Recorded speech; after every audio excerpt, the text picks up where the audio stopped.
When I went to the house this morning, I saw that front window, and that's like such a potent memory in my mind of, like our Saturday mornings. I would look out that window and watch for your car to come around the corner. And when it didn't happen, it just like was devastating to me. I know I killed you. How do you restructure a father-son relationship? Yeah, I was at the window for hours, Yeah. Yeah.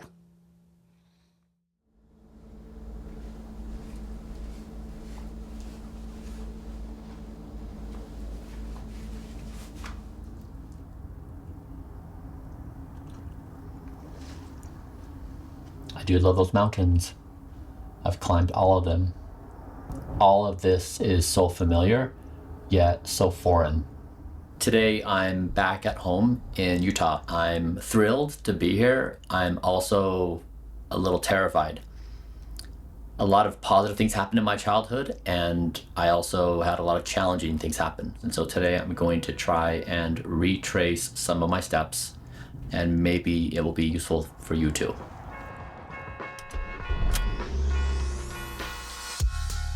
Be nice. A pretty typical Utah social signaling. Let me see if I can trigger them into road rage. Let's go. I'm not gonna do it. So I know this growing up. Like, you really do want to be your best self. You want to be nice. You want to help others. You want to be compassionate. Also, you're human. And it's interesting, how fast would this person fly into road rage? Probably about the same time frame as most humans.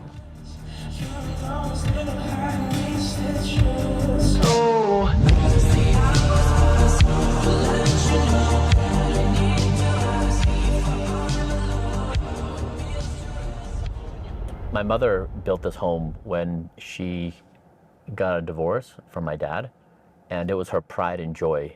And this house was immaculate. It was gorgeous. She had flowers around the entire house. The lawn was always perfect. I helped her maintain that, and the flower bed. It was the best looking yard in the entire neighborhood. And now it's pretty beat up.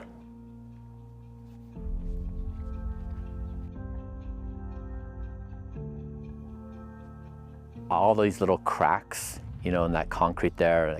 I remember every single crevice of this house. My mother actually built the blueprint herself for this house, and then we built it as a family. We selected this door. I did the stain on that door, and we did that little decorative part on the top. We chose the numbers here for the address. We put up the shades. We did the lining here on the trim. We appreciated what we had with such great intensity because we had so little. And we really cared for this place as a family because we really felt like it was something we had built. It's very, very sad, actually, to see it in the state it's in. And I suppose just, things are ephemeral and time passes. I remember, wow, yikes, that window right there. This is where when my father would tell us that he would pick us up on Saturday morning so that we could spend time with him. I would wake up at 5 in the morning. I would get ready. And even though the pickup time was 9 a.m., I would be ready by 5:30. Haven't eaten breakfast. And I'm not sure why I was ready 3.5 hours in advance. Then I would go to the front room and I would poke my head out, and I could see just far enough down the street to catch his car when it would pull around the corner. And I sat on that little sofa with my head looking out the window for hours. And 9 would arrive, and then no car, 9:05, 9:10, 9:15, and I was so sure he would pull up, that something had happened and he was just going to come, going to show up any minute. And I would wait there until 11, 11:30, and one by one, my siblings would peel off. Sometimes they'd be like, "Dad's not coming today. He never shows up." And yeah, I was always the last kid remaining on that in the window. And then my mom would, be careful and say, "Let's go do something." And we'd go do something as a family. But yeah, boy, that's a lot. I'm not sure why my dad didn't show up. I know he was going through a lot of problems. He was struggling personally with drugs, and he had some professional challenges, and I don't know what was really going on with him. I've never actually asked him specifically, where were you on Saturday morning? Would you feel comfortable asking him now?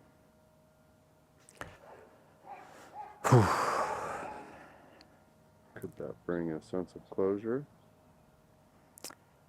Yeah, maybe, is it better if he offers that up versus me probing? It may be healing for me, it may be painful for him. Yeah, I don't want to cause him harm. I don't know. He knows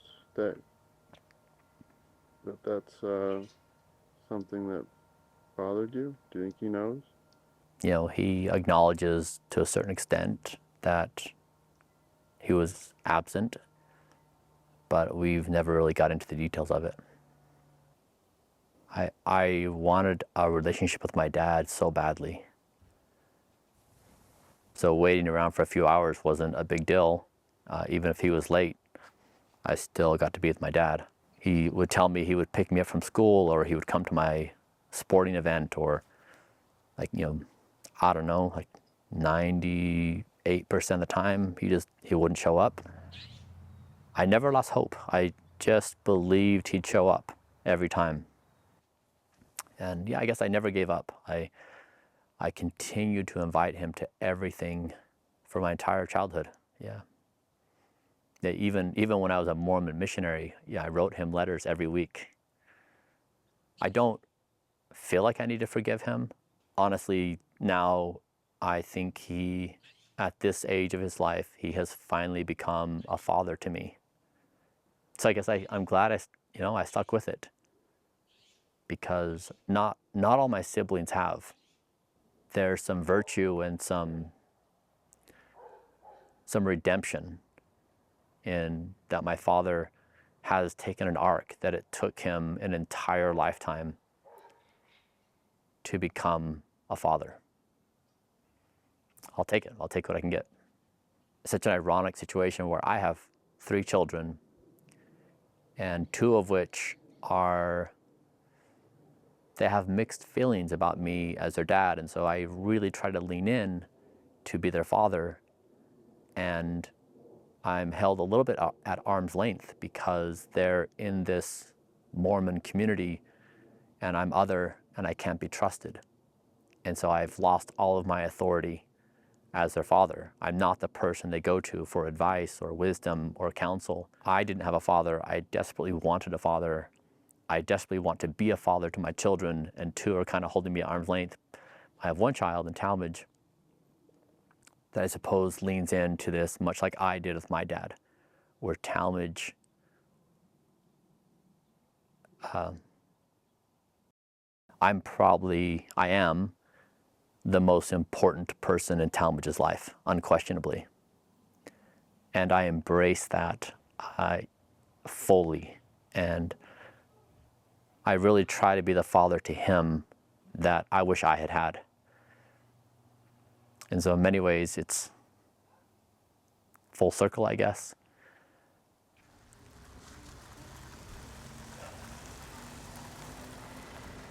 Now we're off to see my dad, and I'm excited to see him. He's been going through a lot of change recently. I think he's trying to be the best version of a father he can be. There are certain things that my father and I just haven't ever touched, and maybe we won't ever. A lot of things have been left unsaid. Is that okay with you?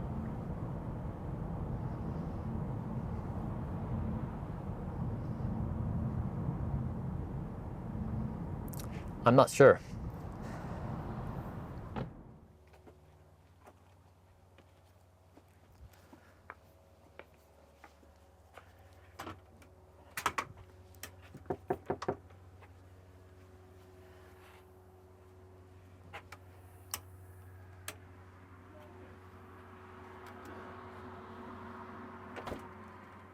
Hey! Hi, Dad. Hey, you! Hi! Uh-oh! Hey, The whole crew's here. good. How are Dad. you? You want Good. to come in? Or Yeah. Yeah. Can we? Yeah, and come in. House is all ready for you. Great. Yeah, not. Yeah. Well, that's perfect. You look great. Thanks. Come on in. I wanted to talk about the message you sent me last week. I'm potentially in one of the most consequential moments of my personal life. And recently there's been several attempts by powerful people to try to take me down, to try to blunt the things I'm doing and try to discredit me. And as I've tried to maneuver my way through these various things, oftentimes, I guess I've really kind of navigated life by myself. It was a breath of fresh air that you pulled up in a way that was meaningful for me. And for me, it was like one of the more significant moments of my life. Like I felt like I had a dad, right? Like I was in need. I needed to be bolstered. I needed to have a vision bigger than that moment I was in. That makes me feel so good. Yeah, that's one thing I admire about you, Dad, is like, like you've been through a lot in life. It's a testament to your tenaciousness to be the best version of yourself you can be. That you continue to work towards being that which you could be to me. And I know, like I've been through, my fair share of troubles in life, and when those things happen, it's hard to get my mind straight.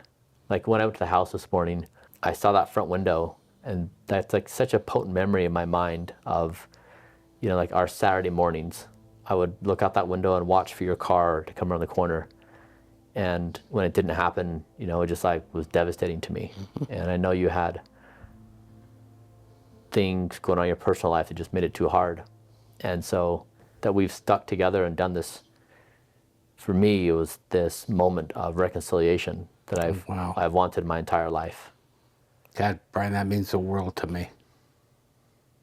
You don't know what that means to me. Wow. Thank you. Yeah, I mean, because throughout life, that's I guess what I really have, like, I feel like I've been looking around the edge, wanting my dad to pull up, God. Don't. Wow. Yeah. Well, you deserve it. I've applied for the position several times. Wow. You don't know how much I appreciate that.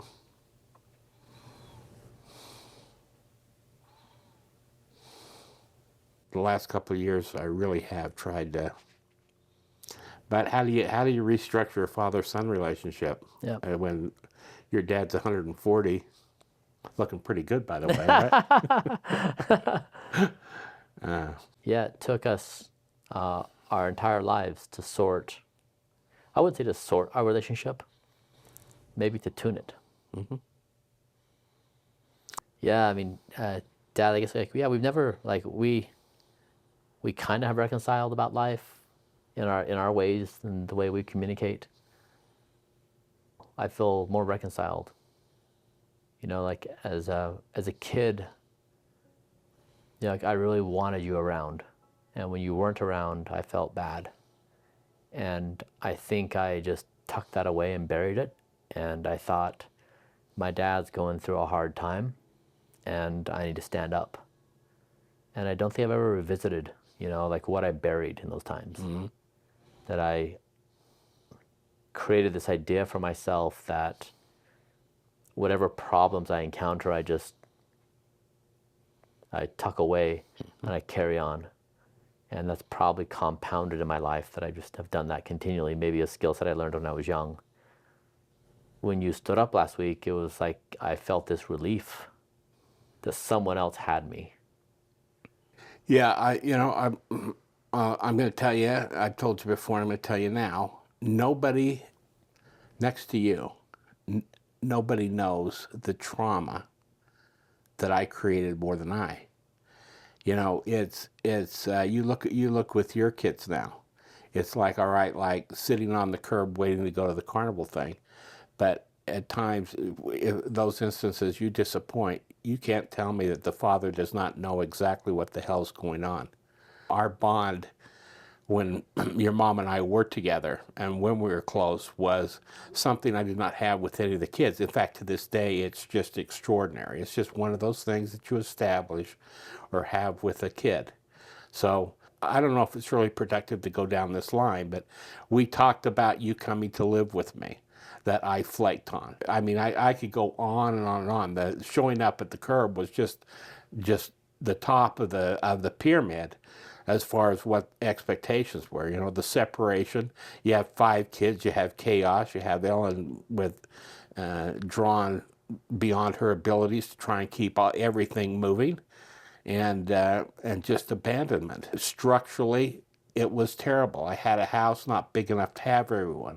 Ellen said you can't visit one of the kids, you've got to visit all of them. Had to have you home on Sunday. You know, all of these things, let alone everything going on in my life. It's like, how do you know, it was beyond me how to navigate that. But that's no excuse. I'm not offering it as an excuse. It's just like those are the ancillary facts. I mean, from my side, you know, I have a 3.98 grade point average in high school. I graduate summa cum laude from BYU. Ellen gets pregnant. I'm married. I'm working full time, 8 hours a day, going to school full time, 16 hours a day. Now I do that for essentially 2.5 years of undergraduate, 2.5 years of law school. For 5 years, that's my relationship with the family. Okay, now what the hell? Now, you know, then religion comes, the relationship with your mom, who I saw 1 hour a day, it was disaster, whatever. And when it all blew up, there was no way I could continue that life, Bryan. But I know I killed you. And I'm so proud of you in every way and grateful to you that even though you say that you regressed, you never stopped working.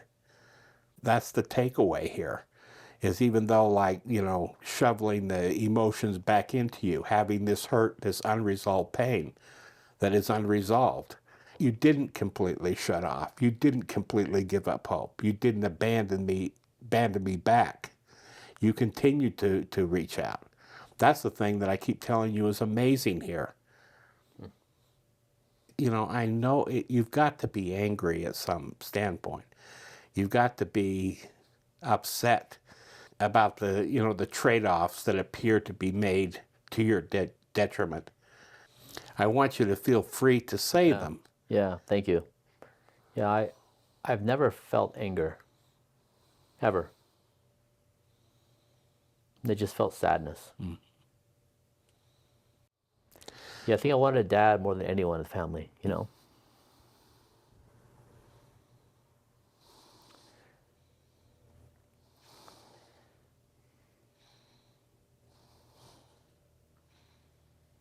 Yeah, I was at the window for hours, you know. Yeah. Yeah.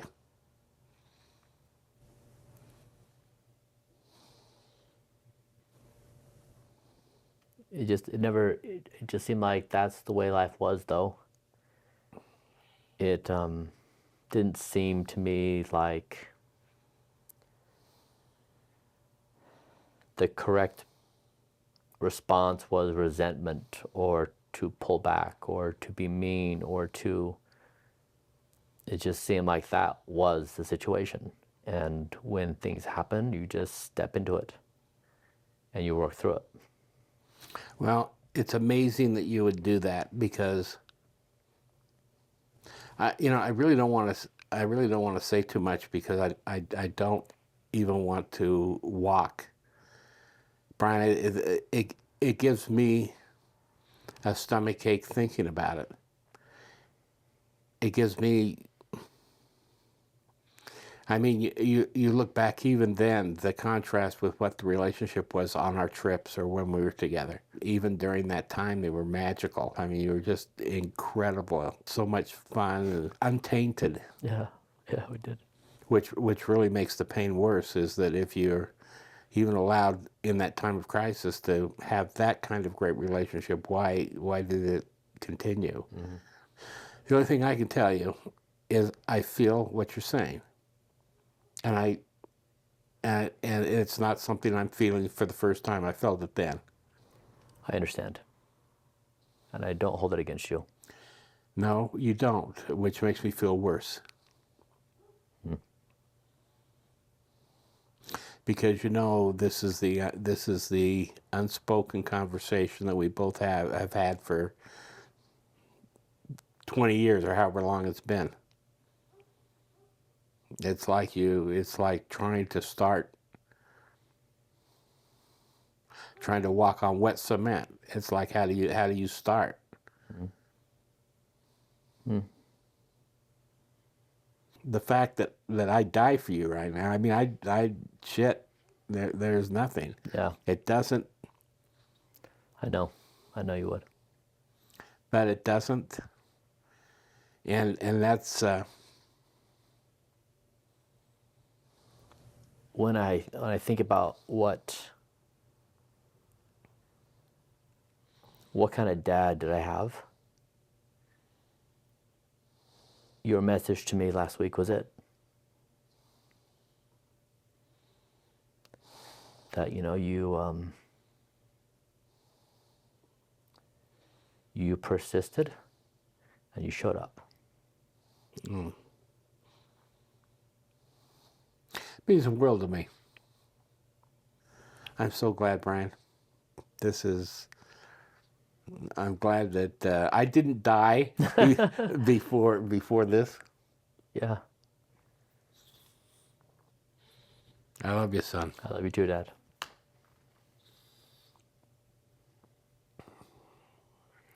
Wonder if I can still break his back. Give me a hug. Set up.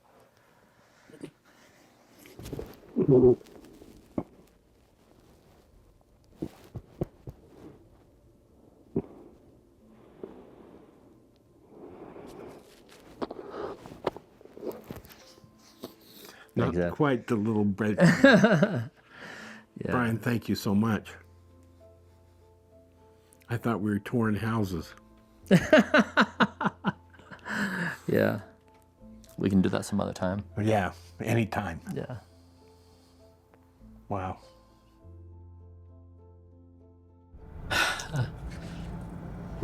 That was the most significant conversation I've had with my dad in my life. I think he said it well. It's like a lifetime achievement moment. I didn't know if this would be a burden for him or if he would welcome the conversation. And it turns out that he too wanted to have that dialogue as much as I did, perhaps more. And you could just see the relief he felt. And I felt a similar way. I feel more at peace today. It was therapy day, tackling topics that were unspoken. I think like my father, I feel cathartic release.